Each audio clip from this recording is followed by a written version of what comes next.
Hello and welcome to episode 7 of the Verbal to Visual podcast. I am your host, Doug Neal, and in today's episode, you're going to hear Jeremy Koenig and I talk about personalized DNA sequencing, of all things, which is quite a bit further along than I thought.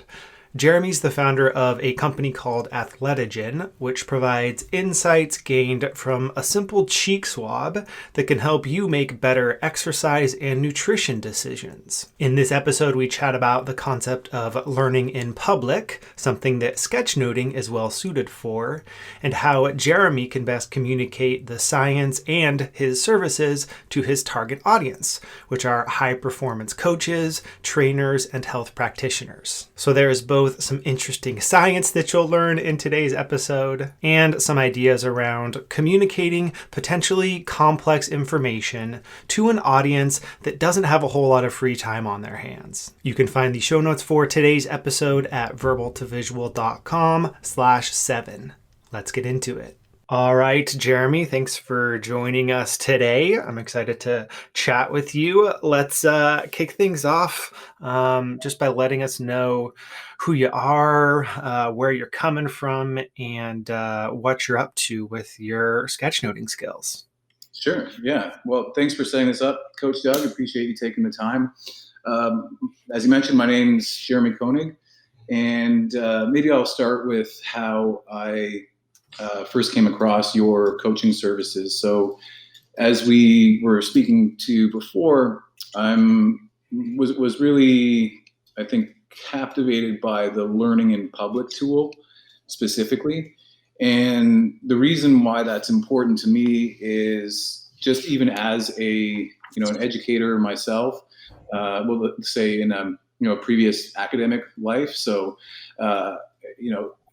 I went through rigorous academic training in the world of DNA and genetics. So I did my PhD in that area. I postdoced at Cornell, trying to understand the interface between gut biome and the human microbiome, and effectively trying to understand that interface so that we could help people move more towards precision health solutions.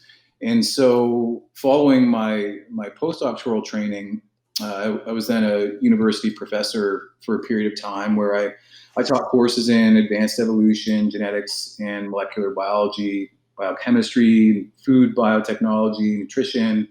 And one of the things where, I think I became frustrated, not just as an educator, but I guess more as an entrepreneur, was that step between basic research and translational knowledge. So how do we take these fascinating and helpful scientific insights, and how do we make those first understandable to the general population and then eventually consumable? So using the results, the insights from those studies to help people live better lives. So in the capacity of an educator, I loved it. And as a researcher, I did a lot of cutting edge research in the area I just described, but I felt that I could do more by stepping into that realm of translational knowledge. And so I founded a company called Athletogen. And so Athletogen Technologies is a DNA insights company with a vision to unite, inspire, and empower people. And, ultimately around understanding their own data. And the mission that we're currently engaged upon is really connecting people with their data and coaches to help them achieve that higher level of self-awareness, leading to their own self-actualization and human self-actualization in the areas of health, wellness, and performance.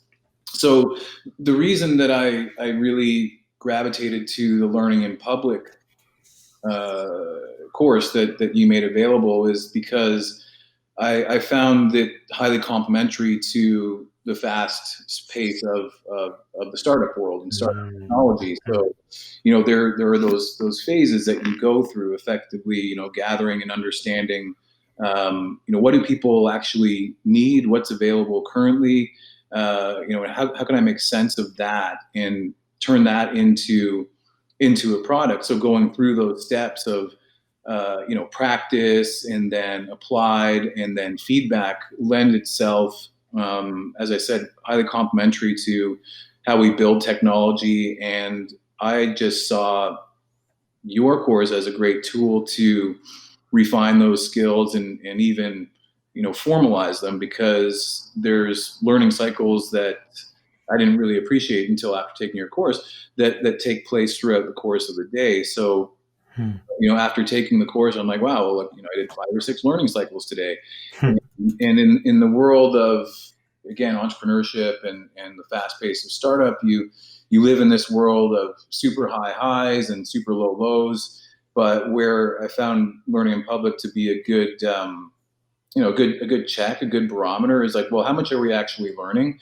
And even those things that, we did apply and we did create a product, even if they fell short, that's still very important information to make the next learning cycle more robust and gradually move closer to that elusive product market fit that every company struggles with. So it's interested in it for that reason, but I was also interested in it because there's a huge, as I mentioned, there's a huge educational barrier to get through in terms of, why is DNA valuable? Why is it useful? Like, what's true? What should I be afraid of? Like, what is, this idea of a Gattaca future? I mean, is it real? Like, so helping people understand the benefits, the intended benefits, but also the unintended consequences and in fact, the unintended benefits as well.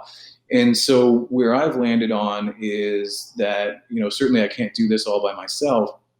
So at Athletigen, what we've embarked upon is to, connect with those health practitioners in the worlds of, personal training, athletic therapy, nutrition coaches, wellness coaches, and how do we make DNA accessible to them? So, and so that's an education module so that they can then educate their consumers or their clients, which is a second education module, so that people understand the do's and don'ts of DNA insights. And ultimately, it's helping people save time by understanding their unique differences and indeed how they're similar to many people as well. So there's a huge empathetic component of this too.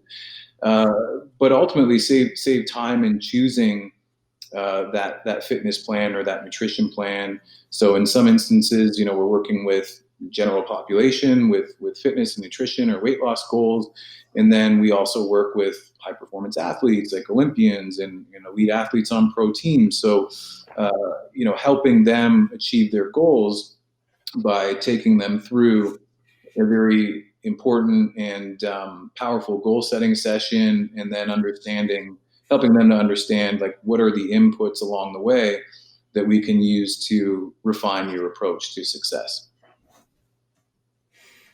Nice.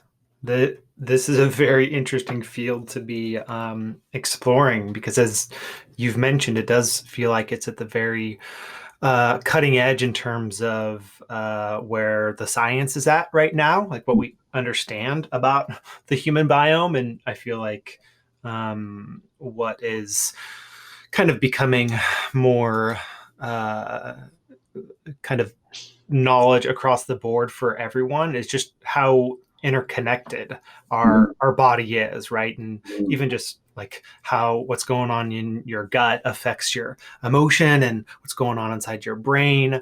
So we even just general like creative and intellectual performance, which is I feel like where I spend much of my time in terms of what I'm reading and exploring, like what you're describing is connected to that as well. And then of course, with anything related to fitness and general health. But I can see how even though there's this general awareness of how important that is, I'm just imagining what most people go through if they want to explore topics like nutrition and what their body responds well to get to that place of kind of like self-awareness of what works well for your body. It seems like much of it, is dependent on maybe personal experiments that someone might do while, keeping a food journal and trying to, see what happens when they cut this out of their diet or add this in. Mhm. And while I'm sure that can be a helpful learning tool, kind of combining that type of personal experimentation and journaling and tracking with the type of like DNA tools that you're describing to kind of understand what your body is best built for on a molecular level. That feels like so much more powerful of a combination there. But as you've mentioned, like there's a pretty big knowledge gap for the general public, Mhm. not to mention for like specific health practitioners, right? Mhm. So I feel like this is a very interesting space to be bringing in your past experience, your body of knowledge, and then just kind of bridging the gap so that practitioners and then ultimately patients, kind of the end consumer, can benefit from what you know right now. Mhm. So Mhm. this is all very exciting.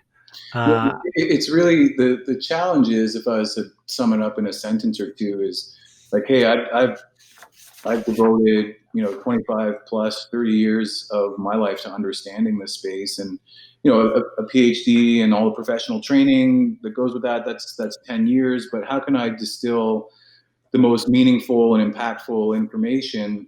How can I responsibly distill that down and convey it to people who are in a position to help people? So that's, as I mentioned, the health coaches or the elite teams coaches.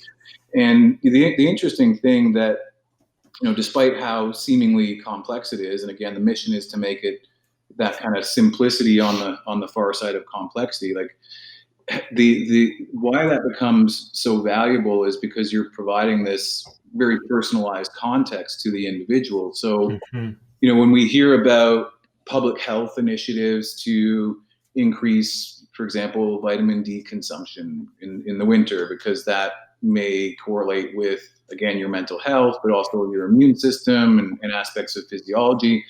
The blanket statement recommendations that are based more on the metadata, the epidemiological studies, they're good and they're important and they need to be done, but that it kind of lands flat when it's just kind of a general campaign. It's like, oh, you need to take vitamin D. Well, why do I need to take vitamin D? So you may need to take vitamin D, and it really could be a life or death situation if you've got a family history of autoimmune disease or chronic disease in general. So making it real for people by providing that context is something that I knew was important at in the beginning. So even when I taught university courses about DNA, I found as soon as I provided a DNA test for the student, for them, to basically use that as a learning supplement through the curriculum, their engagement went up. I mean, Hmm. the bell curve shifted 10 percentages to the right, because now all of a sudden this complex topic, although it was no less complex, it was made relevant. And Yeah. and so I'm thinking like, wow, if we can do that in the world of not healthcare but well-care, I think we can make a serious impact on the health of people globally.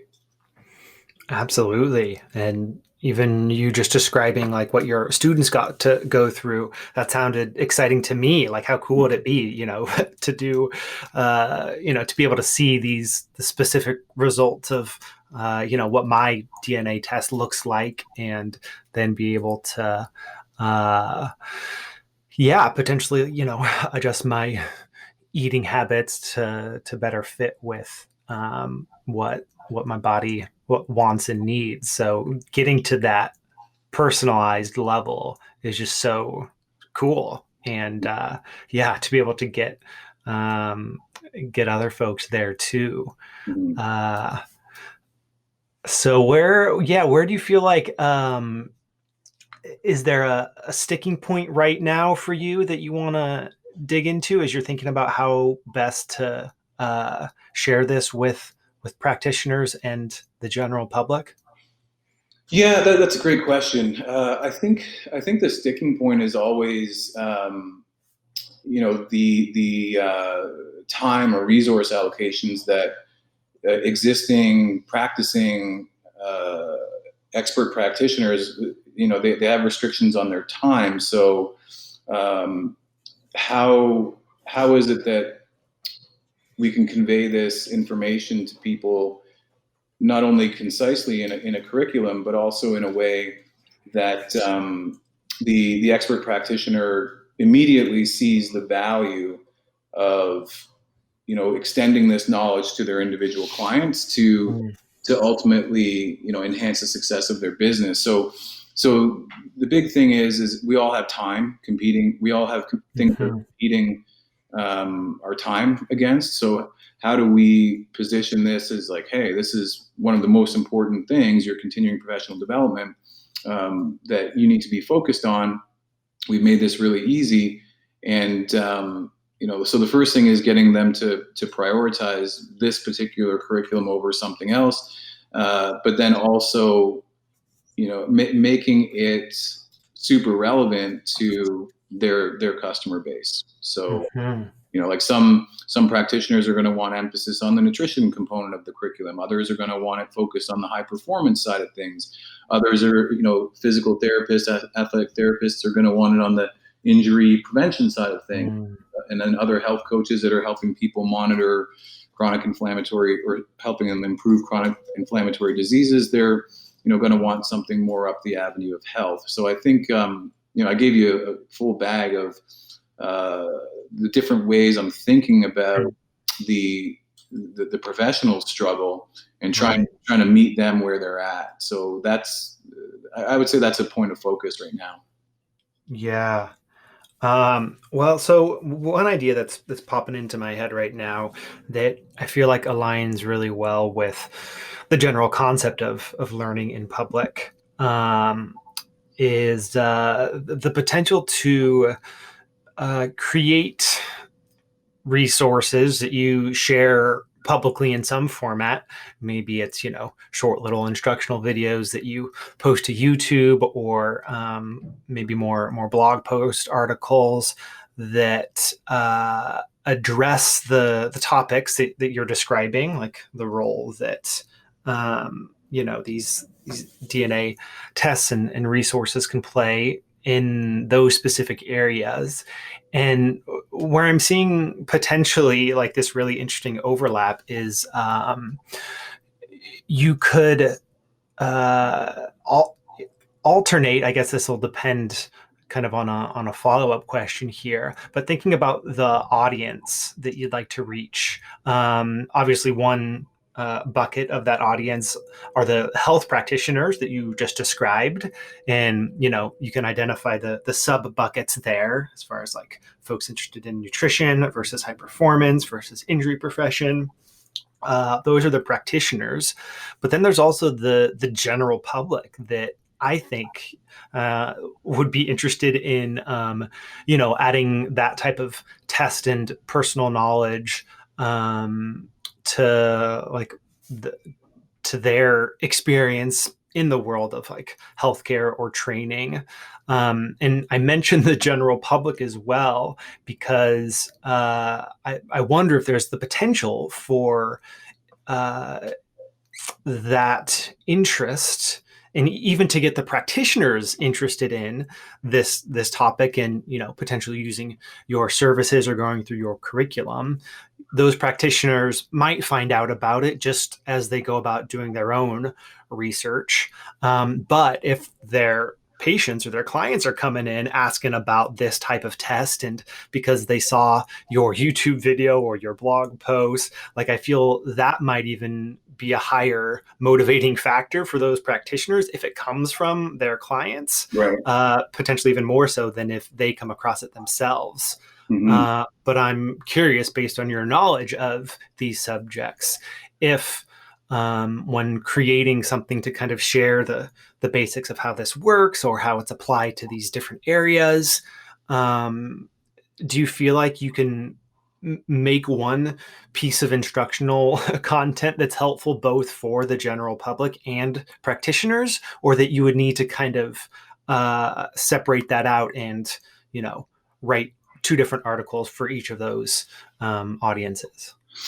I think that's a really good point. And the short answer is I think they're highly complementary. And, interestingly, the backstory here is when we took the early versions of our product years back, we were working, exclusively with the athletes. But what we found was that the athletes that had the greater success were those that also had engagement from their coaches, like wanting to learn about it.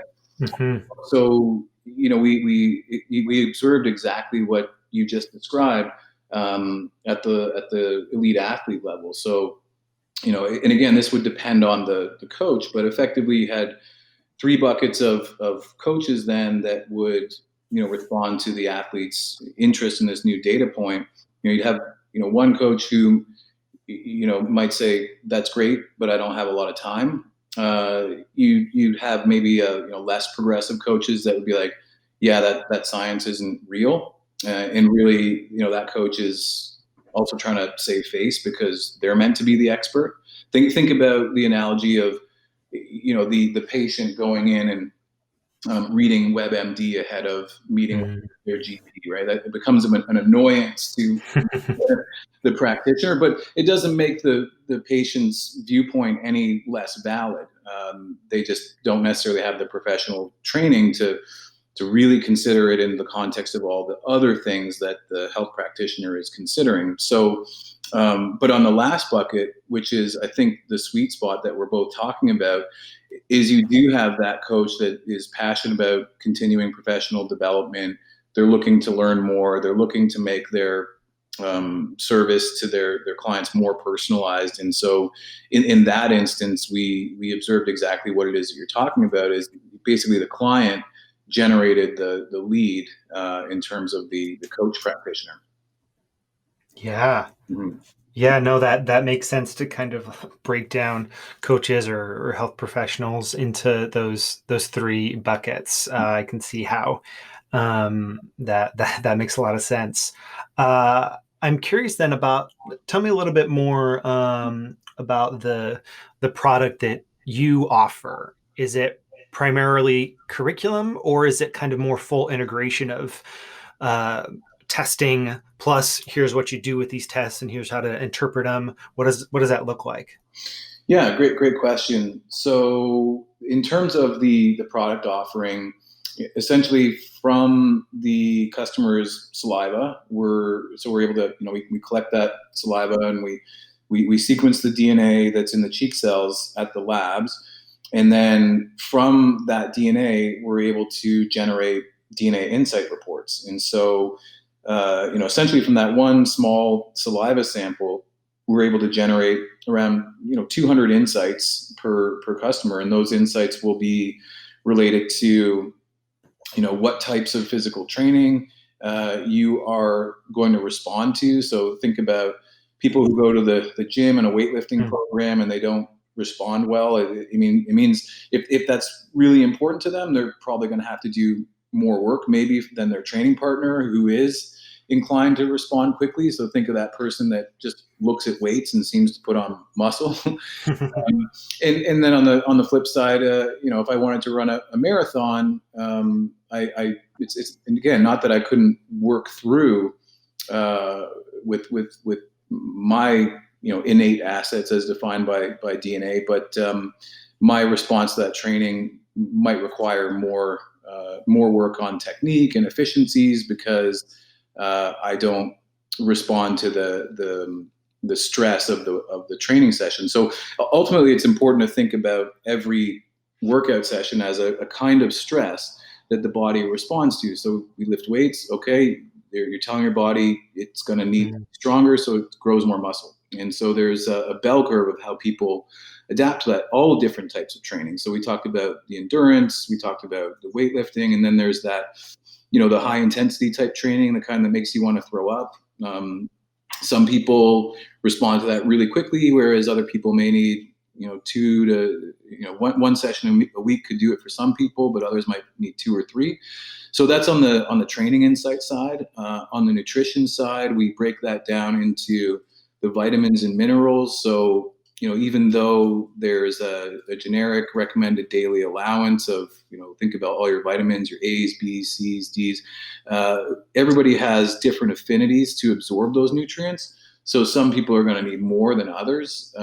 Some people are going to have food sensitivities to be mindful of. So is that gluten or dairy or, caffeine? So having that information helps people choose wisely. And then even, hey, am I going to thrive on more of a carbohydrate diet, or do I do better on a diet higher in fat and protein? And so again, think about the bulletproof diet that works for some people, but it's not a blanket health solution, right? And then on the injury and recovery side, it's like, hey, looking at your tissues, so your tendons, your ligaments. Some people just innately have better structural integrity in their Achilles tendons, and think of all the connective tissue in your knees and your shoulders. And so ultimately, the point of overuse could be sooner compared to later in some individuals compared to others. So effectively, the product gives you insights, 200 insights around those areas broadly. And then what we're working on in parallel to that is a learning resource for the coaches to help coach their clients through a program, making refinements to diet, nutrition, recovery based on their individual needs, rather than like a generic program, whatever it is, marathon training, CrossFit, even Olympic sport. It really is about sharpening the spear and really personalizing and adding precision to that stress that we apply to to the client, or the client choose to apply themselves, so that ultimately this is all measured against the client's goal. So it's like, I want to make the Olympic team, or I want to run a marathon for the first time, I want to lose 20 pounds. Okay, cool. Let's take a look at your human operating system and the blueprint that comes with it. Tell me about your successes and failures in the past, and let me now be a guide at your side to help you, watch out for those pitfalls that you've fallen in through to before, and other ones that you didn't even know were there because we didn't have this information previously. Does that make sense?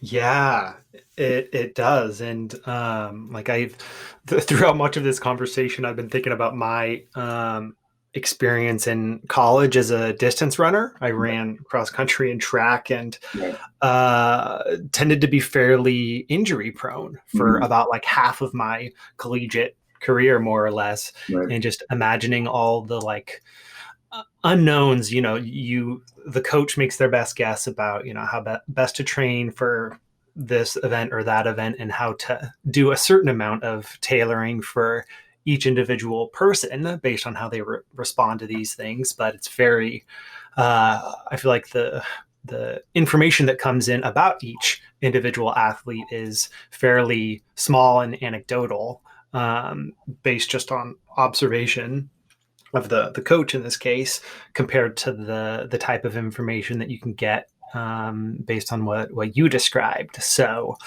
from a value proposition standpoint, it seems like there's so much value to what you just described.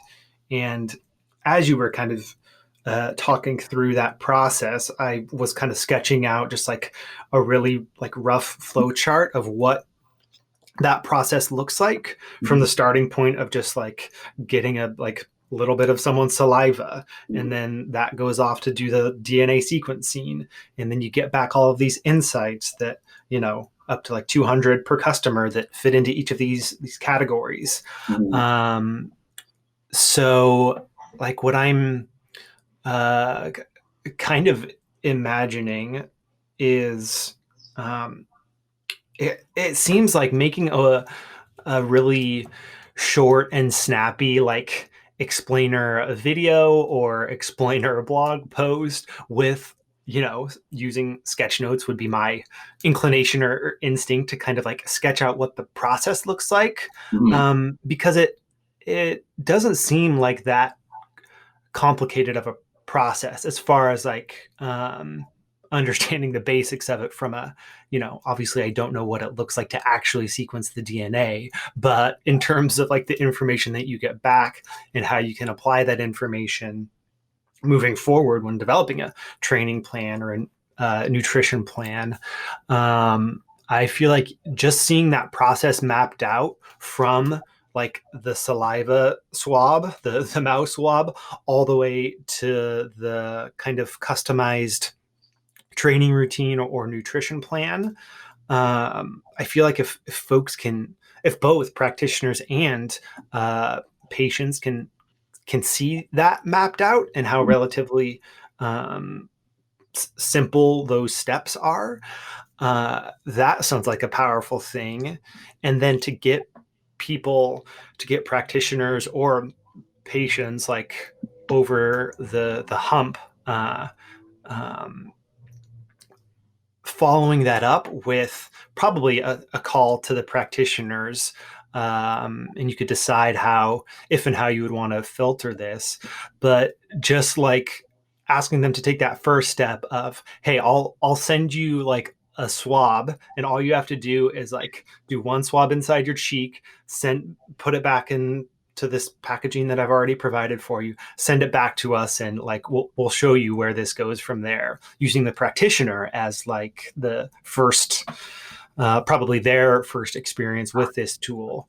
And then once they see how easy, or what the process looks like for them personally, because chances are they might be interested in improving their nutrition or something that they're working on, that can like be that initial spark, an initial step, to show them. And I guess from there you can kind of, over time, share the more complex pieces that you offer in terms of like, okay, here's this readout of all of these DNA insights, here's how to interpret it, and here's this learning resource for coaches, that can help you tailor the process as you're working with different athletes, once what their situation looks like.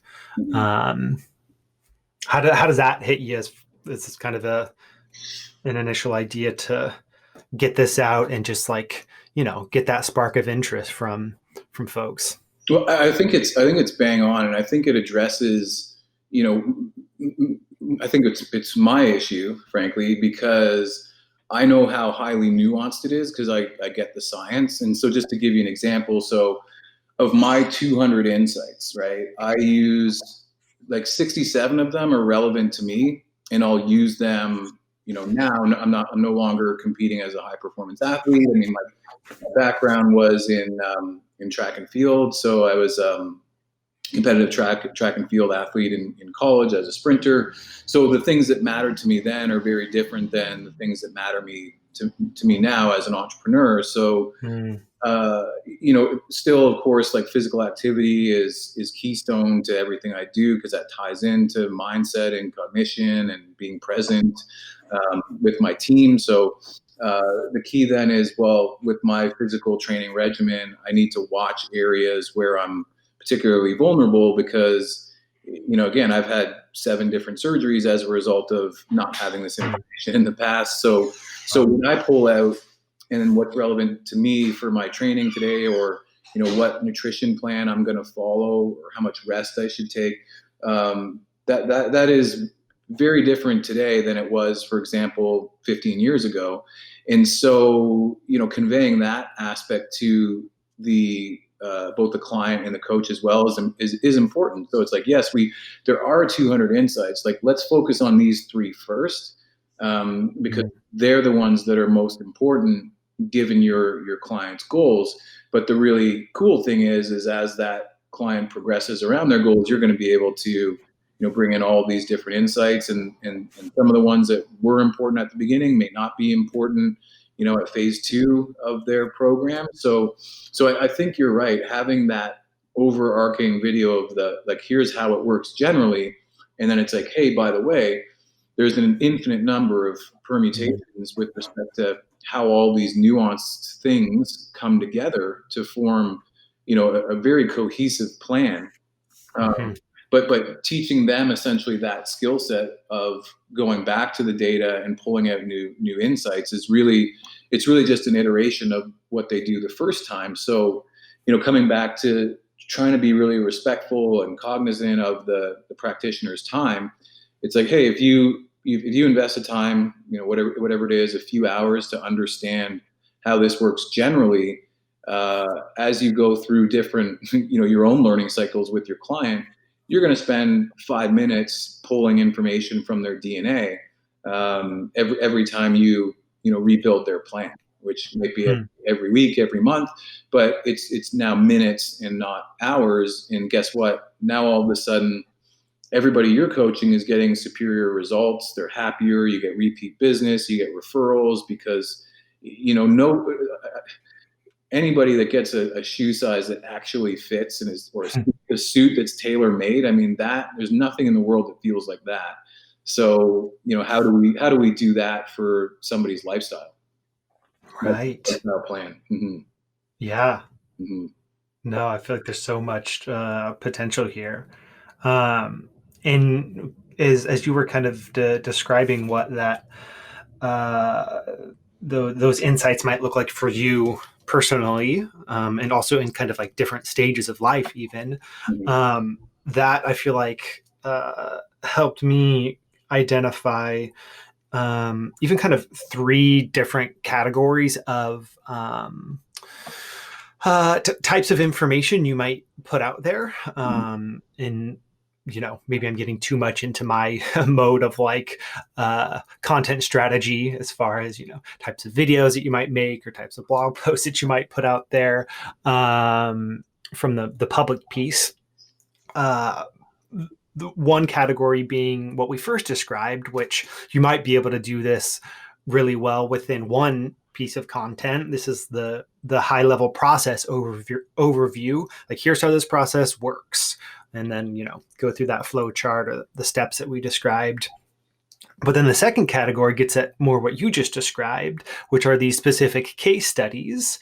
And I think we've kind of maybe been like talking about this. I feel like this came up within the work that you've been sharing with Learn in Public.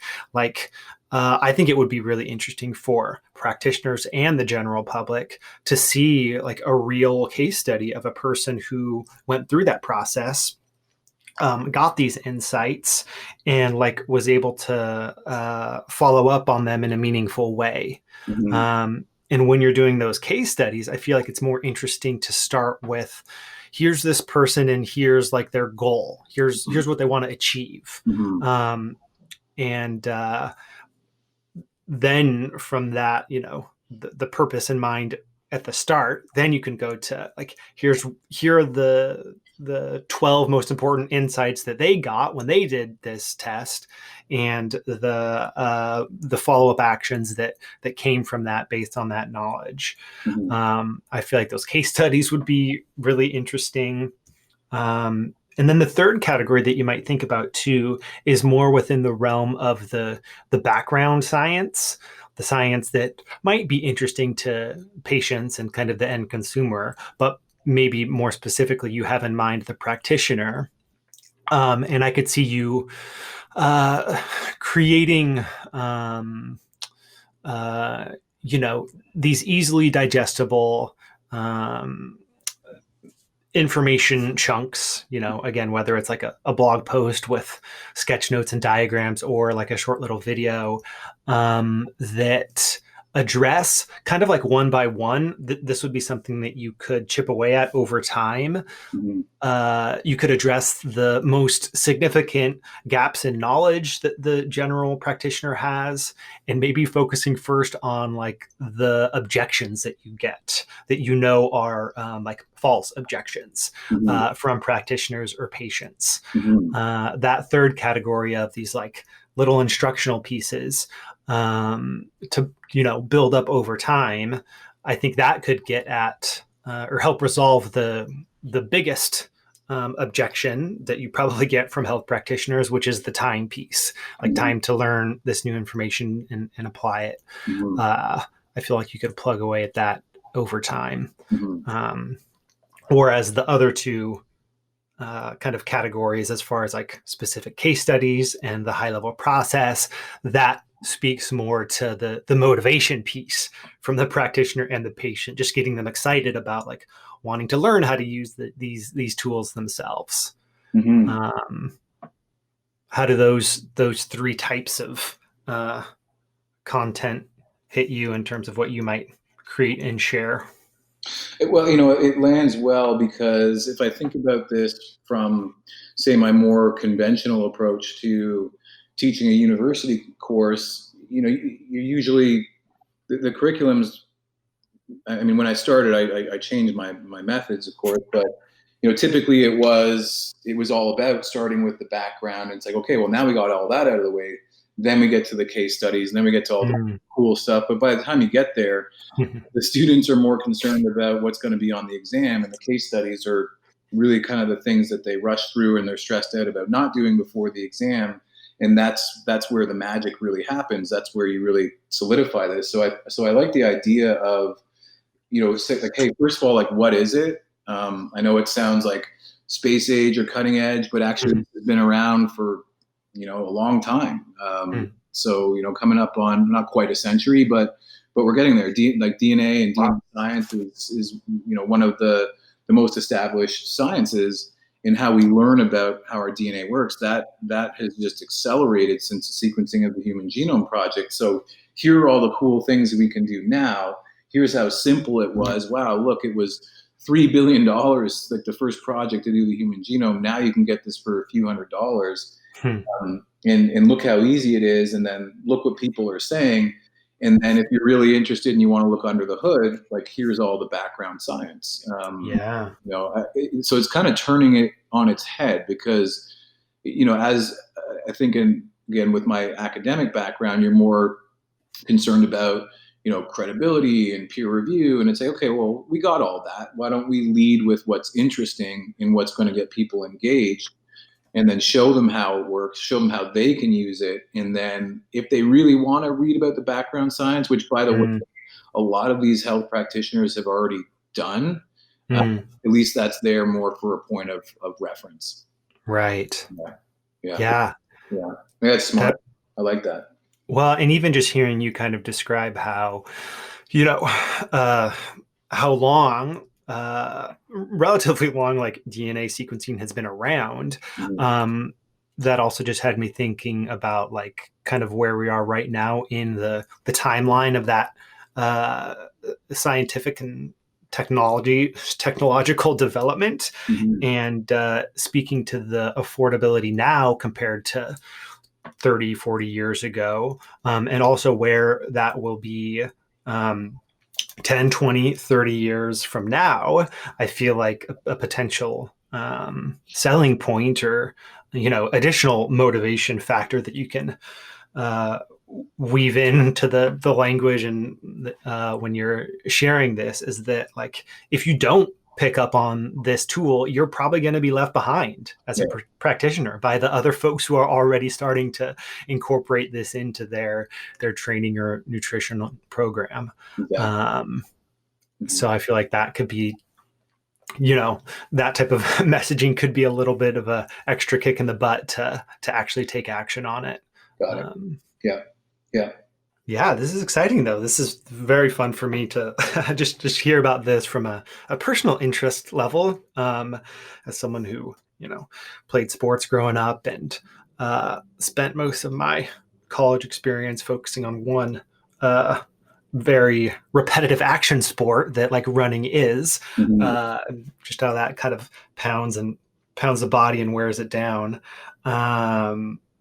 So like the specific subject material is very interesting, but then also just this process that we've kind of talked through together here of identifying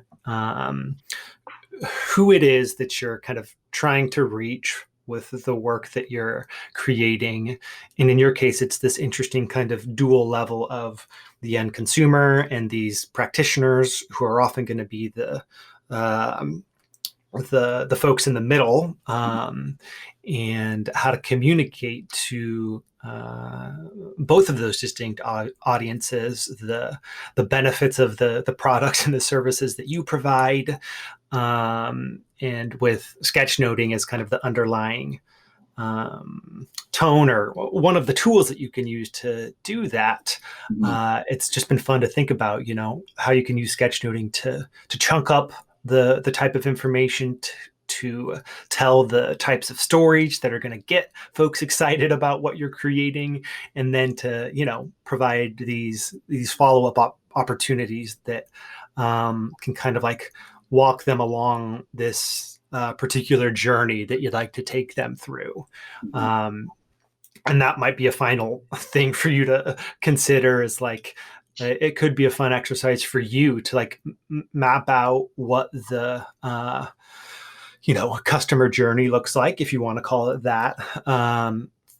Maybe both for the practitioner and also for the kind of general public that might come across your work. Like, what does their journey look like in terms of what the practitioner is maybe doing or hearing from their patient, what happens when they first come across your work, how they engage with it, like what does that journey look like? Mhm. So mapping that out in maybe even a few different scenarios of what that path might look like as they choose to engage with you and your work, or choose not to engage with it, and maybe why they don't, and uh, that type of mapping out of a potential customer journey could be interesting as well. Yeah, 100%. And then actually, I was going to ask you. I mean, given that so many people are engaged in the sketchnoting process. I mean, maybe there's synergies here. Maybe there's like graduates from the program, because like this is moving so fast. Like, will I ever get my sketchnoting to the state of Mm-hmm. wanting to be commercial? I'm a little I'm a little what's the word I'm looking for? Pessimistic about that, given two things. Like, one, the pace that the business is moving, and then two, given I know my own personal weaknesses of being a perfectionist, right? So Right. that's where the learning in public the learning in public curriculum really helped me. But how can I now kind of systematize that and get a team of people helping me to generate this content? Yeah. Mm-hmm. Yeah, no, that's an interesting point, because I can see how you're at this place where in terms of like the skills that you could spend your time developing, and the like type of content that you could spend your time making, there's only so many hours in the day, and you've got a lot of different things to work on. So the potential of bringing other folks on to uh, someone in the role of like illustrator or designer or lead sketchnoter or something like that, to actually create the forward facing versions of the types of content we've been describing. I can see the benefits of doing that. And maybe even like this podcast conversation might be an opportunity for someone maybe already within Verbal to Visual's mighty network, or someone just listening to the show who is digging their sketchnoting skills, and maybe they're further along in their sketchnoting journey than you, Mm-hmm. but maybe like me, they also feel a lot of like resonance with like the work that you're doing. Mm-hmm. uh, might be an opportunity just to make some connections there, Mm-hmm. uh, that yeah, someone that might be able to like help you um, communicate the ideas that we've been describing, actually, Mm-hmm. because even though I mentioned I'm doing these like rough sketches and flow charts on copy paper during our conversation, what I'm sketching out right now like would not be understandable if I just took a photo and shared them. So I think there is this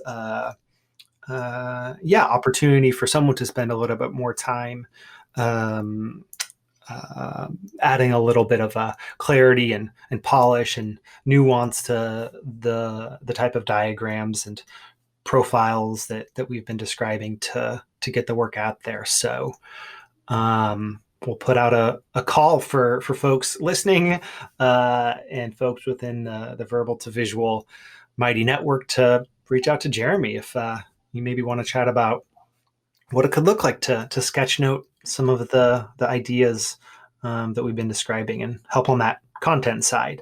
Because again, just to like zoom out one for a second again, I feel like there of the things that you can do with your sketchnoting skills, like there's the opportunity for you to kind of personally be this take kind of a dual approach where you're merging your knowledge within a given area and your interest in sketchnoting to create the type of educational content that we've been describing, to kind of do that all yourself. Or you can just lean into the development of your own sketchnoting skills, find a company or a person that's doing really interesting things, but that company or person needs help putting their ideas and information into this visual form, and you can link up with that person and like do interesting things together. I think there's a lot of opportunity these days for folks developing these visual skills to link up with someone like you to make interesting, helpful diagrams and blog posts and videos and all those sorts of things. But I 100% agree, and it comes back to one of the things I said at the beginning, which is, presenting that simplicity on the far side of complexity, right? So, yes. You've got, by the end of it, essentially this this picture that's a million words, and especially if it's done in kind of a journey and screen recording of the drawing. We know that people retain so much more information when being taught that way. So I think it's a great way to solve for what we talked about as one of the main problem areas for me, is to be, again, super efficient with other people's time. So how can I, in 30 seconds, give them something that might have taken them 3 hours to get to by conventional education? That is, right, reading textbooks and published articles and all that. Yeah, absolutely. Very cool. I think that might be a good note to end on. If folks want to reach out and get to know more about you and your work, what's a good place for them to do that, Jeremy? Yeah, I think the best way might be by email, and I can give you you have my contact already, so yeah, that might be the first place to reach out. But the website is athletogen.com. Instagram is Athletogen Official. I think Twitter is Athletogen as well. Facebook Athletogen, and for anybody that already has like 23andMe data or Ancestry DNA data, we've actually built a plugin where you can upload that information and get the Athletogen insights, which are less focused on ancestry and more focused on the areas we talked about, right? So fitness, nutrition, and recovery. Wow, that's really smart as a business move, because I'm just imagining all the people that have already done that, but now they can just like upload that information to your program to get new insights out of it. So are a lot of people using that already? I'm just curious, like, because that just seems like a nice, seamless entry point for folks that are already interested in something like 23andMe. Yeah, well, the interesting thing is, as the industry's evolved over time, we've seen, like at the early stages of this year, people were, business analysts or marketing companies were saying, oh, the DNA industry is over because sales are starting to plateau. And it's like, no, I think really what we've done is we've saturated the ancestry market. And so people are interested in genealogy and their heritage. So we've got about all we're going to get there. But, a lot of these people who are coming in now or who are with 23andMe and Ancestry originally is like, well, what else can I do with my data? So keep in mind, like in the human genome, there's let's call it a million DNA sites that are variable, out of a total 3 billion base pairs in the genome. And, no one company has all of the insights. So it's really an exciting time for consumers to find out all the different ways that their data can be analyzed. So that is an exciting time. A lot of people are taking those steps, and it's a lot of fun to hear the positive ways that this is impacting people's lives. Yeah, absolutely. I can see that. Mm-hmm. I can see that happening. Mm-hmm. Great. Well, thanks for chatting today, Jeremy. I'll be sure to include links to your website and all those social media profiles, as well as to your email. I'll include that within the show notes page for today's episode. Mm-hmm. So I encourage folks to go check that out. Anything else you'd like to add in before we sign off for today, Jeremy? Well, if I didn't at the beginning, I just wanted to say that, hey, I'm grateful for the resource. I'm learning a lot about the process of learning in public, and it's brought, sound mind to the entrepreneur. So, even when you feel like you're not doing something, you are. So that's hugely valuable for my mental health. So thank you for that. Well, that's great. I appreciate hearing that. Thank you for sharing it. And yeah, there is something about that combo of learning in public and entrepreneurship. I love kind of doing those things together. I think it's a great way to go about it. So it's nice to hear that some of the things that I've put up there have been helping you in that world as well. So that's great. Awesome. Cool. Thanks, Jeremy. Have a good one. Thank you so much, Doug. You too.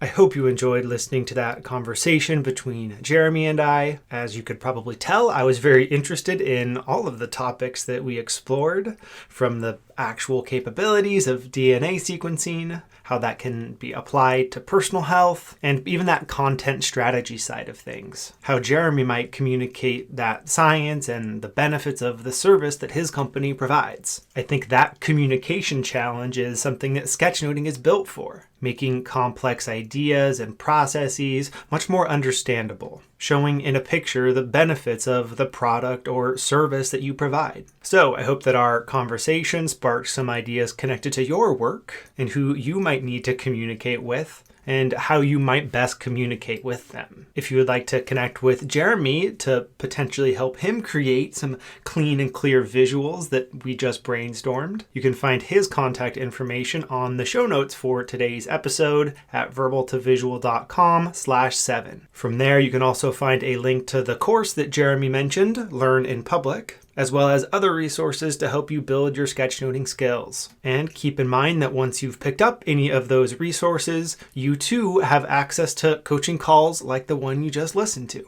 So go check those out, and good luck with whatever sketchnoting project comes next for you. Thank you so much for listening. I look forward to talking with you again next time. Till then.